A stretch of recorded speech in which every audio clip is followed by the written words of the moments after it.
దస్తగిరి చెప్తాడు, వాళ్ళందరూ కలిపి వివేకానంద రెడ్డి గారిని అసాసినేట్ అంటే చంపేటప్పుడు చంపక ముందు డాక్యుమెంట్స్ గురించి అడుగుతాము అని చెప్పాడు. ఆ డాక్యుమెంట్స్ ఎక్కడున్నాయో ఆయన కనుక్కోవడం కోసం ఆయన తీవ్రంగా కొట్టామని కూడా చెప్తాడు.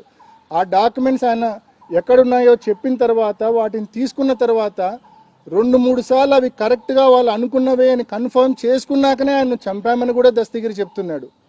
మరి చంపిన తర్వాత హత్య ఉదంతం అయిపోయిన తర్వాత బయటికి వెళ్ళేటప్పుడు కూడా ఆ డాక్యుమెంట్స్ను వెరిఫై చేసుకొని 2 సార్లు 3 సార్లు వెరిఫై చేసుకొని బయటికి వెళ్ళామని చెప్పి కూడా దస్తగిరి అతని వాంగ్మూలంలో చాలా స్పష్టంగా చెప్పాడు.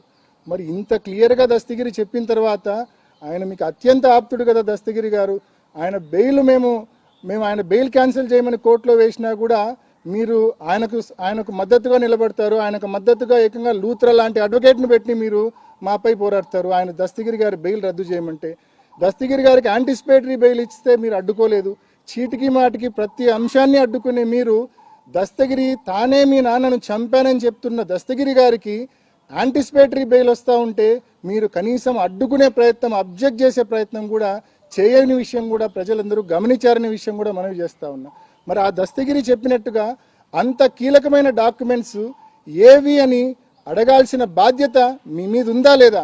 ఎందుకు ఆ విషయంలో మీకు ఎందుకు నోరు రావడం లేదు? ఎందుకు అడగడం లేదు మీరు సిబిఐ అని చెప్పి నేను ప్రశ్నిస్తా ఉన్నా. ఎందుకు మీరు కోర్టును అడగడం లేదు అని చెప్పి నేను ప్రశ్నిస్తా ఉన్నా. మరి ఇన్ని కీలకమైన విషయాలు మీ తల్లి గారేమో సెలవిచ్చి పంపిస్తారు అటెండర్కు, మీ భర్త గారు కూడా సెలవిచ్చి పంపిస్తారు అటెండర్కు. ఆ విషయం మీరు అడగరు. కీలకమైన డాక్యుమెంట్స్ అంటే ఏదైతే డాక్యుమెంట్స్ దోపిడీ ఆ రోజు రాత్రి హత్య జరిగేటప్పుడు జరిగిందో వాటి గురించి మీరు ప్రస్తావించరు. ఇర్రిలవెంట్ ఇష్యూస్ అన్నీ కూడా మాట్లాడి హైలీ రిలవెంట్ ఇష్యూస్ను పూర్తిగా డంప్ చేసే అంటే పూర్తిగా పక్కదారి పట్టించే కార్యక్రమం ఇన్నాళ్ళు మీరు చేశారనేది వాస్తవం అనే విషయం మీ అందరికీ మనవి చేస్తూ ఉన్నా. మరీ ముఖ్యంగా ఈ కేసులో పిఏ కృష్ణారెడ్డి అనే వ్యక్తి ఫస్ట్ క్రైమ్ సీన్కు పోయి ఆ లెటర్ చూసిన వ్యక్తి, డెడ్ బాడీని చూసిన వ్యక్తి, లెటర్ చూసిన వెంటనే సునీత గారికి, అదేవిధంగా రాజశేఖర్కు, శివప్రకాష్ రెడ్డి అంటే వివేకం పెదనాన్న బామర్ది శివప్రకాష్ రెడ్డి అంటే నర్రెడ్డి రాజశేఖర్కు ఓన్ బ్రదర్, సునీతకు కూడా బావ అవుతాడు. సో శివప్రకాష్ రెడ్డికి వీళ్ళందరికీ ఆ లెటర్ గురించి మీరు స్పష్టంగా తెలియజేస్తారు. చనిపోయిన విషయం చెప్తున్నారు, లెటర్ గురించిన విషయం మీరు స్పష్టంగా మీకు అందరికీ తెలియజేసినాడు. ఆ లెటర్లోని అంశాలు కూడా మీకు చదివి వినిపించినాడు. ఎందుకు పోలీసులకు ఆ లెటర్ ఉన్న విషయం ఎందుకు చెప్పలేదు? మీకు ఆ లెటర్ ద్వారా అది హత్య అని వెంటనే తెలుసు కదా, ఎందుకు మీరు సత్వరమే పోలీసులకు ఫోన్ చేసి ఇట్లా ఇన్సిడెంట్ జరిగింది, అక్కడ లెటర్ ఉందని చెప్పి ఎందుకు మీరు చెప్పలేదు?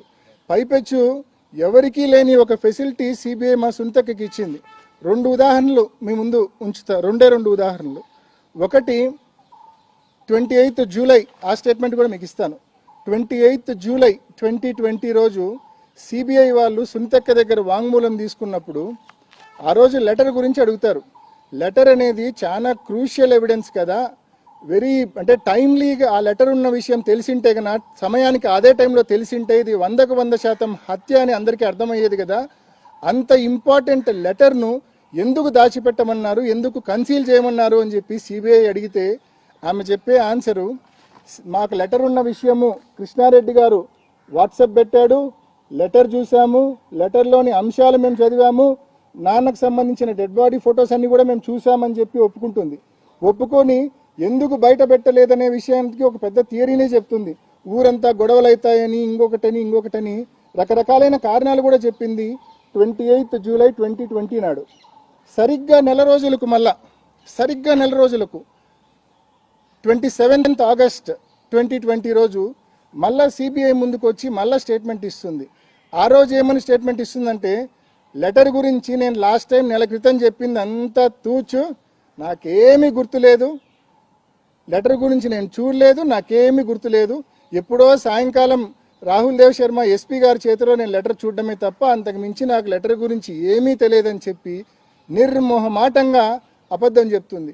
అంటే నిజంగా సిబిఐ ఈ మాదిరి ఒక వాంగ్మూలం ఇచ్చిన తర్వాత దాన్ని కవరప్ చేసుకోవడానికి మరో వాంగ్మూలం తీసుకునే కార్యక్రమం చేయడము ఎంతవరకు కరెక్ట్? ఇది విచారణ చేసే పద్ధతి ఇది కరెక్టేనా అని చెప్పి కూడా నేను ప్రశ్నిస్తూ ఉన్నా. రెండో ముఖ్యమైన ఉదాహరణ ఏంటంటే, నా బెయిల్కి సంబంధించి వాదనలు జరిగేటప్పుడు హైకోర్టులో నేను సునీతక్క మాట్లాడిన ఒక వీడియోను హైకోర్టు ముందు ఉంచా. సునీతక్క మాట్లాడిన ఒక వీడియోను హైకోర్టు ముందు ఉంచినప్పుడు 2019లో ఈ ప్రెస్ మీట్ సునీతక్క పెట్టింది. చాలా స్పష్టంగా ఆమె మాట్లాడడం మీరు కూడా విన్నారు. లాస్ట్ కొన్ని నెలలుగా మా నాన్న అవినాష్ను ఎంపీ చేయడానికి, జగనన్నను సీఎం చేయడానికి కృషి చేస్తూ ఉన్నారు, తీవ్రంగా శ్రమిస్తూ ఉన్నారని చెప్పి స్పష్టంగా సునీతక్క మాట్లాడిన మాటలు ఇవి. నేను ఇదే వీడియోను హైకోర్టుకి ఇచ్చా నా బెయిల్ వాదనలు జరిగేటప్పుడు.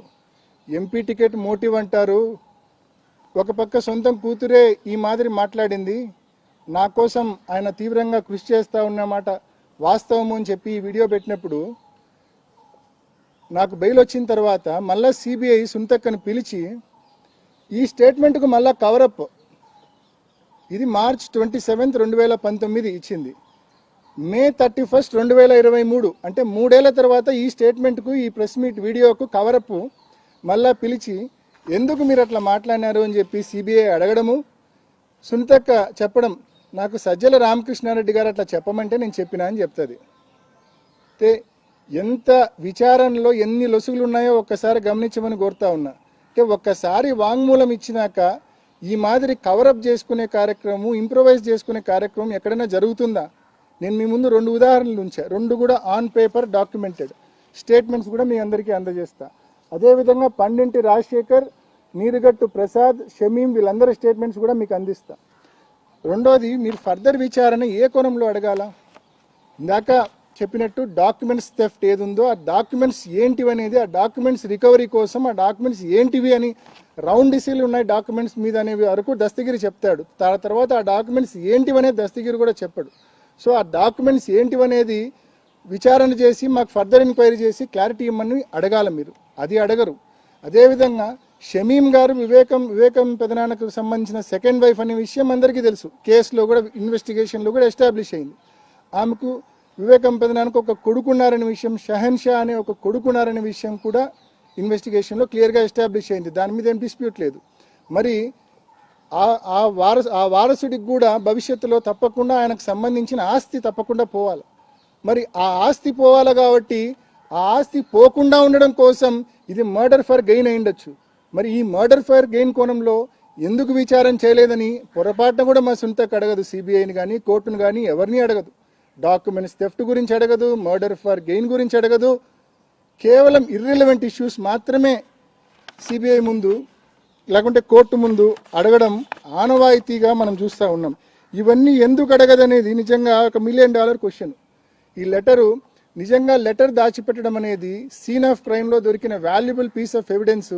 లెటర్ దాచిపెట్టడం అనేది it accounts to screening of evidence. It is a crime.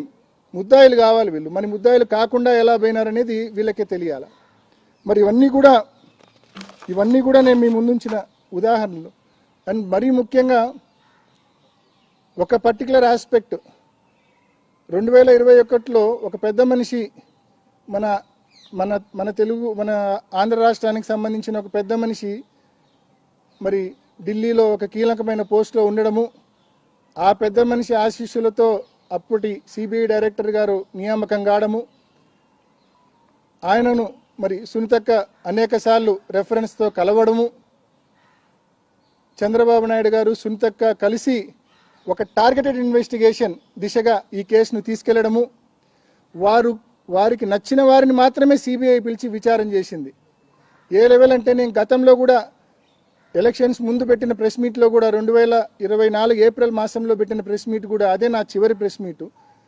అప్పుడు కూడా ఒక విషయం స్పష్టంగా చెప్పాను. నేను హిమకుంట్ల నన్ను విచారణకు సిబిఐ పిలిచినప్పుడు నన్ను దాదాపు 12 సార్లు విచారణకు పిలిచింది సిబిఐ. 3వసారి పిలిచినప్పుడు నేను చెప్పా, ఒక హిమకుంట్ల గ్రామానికి సంబంధించిన ఒక వ్యక్తి, ఆ రోజు మేము సీన్ ఆఫ్ క్రైమ్లో ఇంట్లో ఉన్నప్పుడు నేను పెదనాన్న డెడ్ బాడీ చూసి బయటకు వచ్చేసిన. బయటకు వచ్చి గేట్ దగ్గర ఉన్నప్పుడు ఒక వ్యక్తి, దాదాపు అతనితో పాటు ఇంకొక 20-25 మంది మనుషులు ఉన్నారు అక్కడ, హిమకుంట్ల గ్రామానికి సంబంధించిన వ్యక్తి. ఆ వ్యక్తి గేటును అంటే పోలీసులకు ఫోన్ చేసినామన్నా వచ్చే వరకు కొంచెం సేపు ఆగండి అని చెప్పినాం. అప్పటికి ఇంకా మా నాన్న కూడా రాలేదు సీన్ ఆఫ్ క్రైమ్కు. మా నాన్న కూడా 7:10 ఆ ప్రాంతంలో వచ్చారు.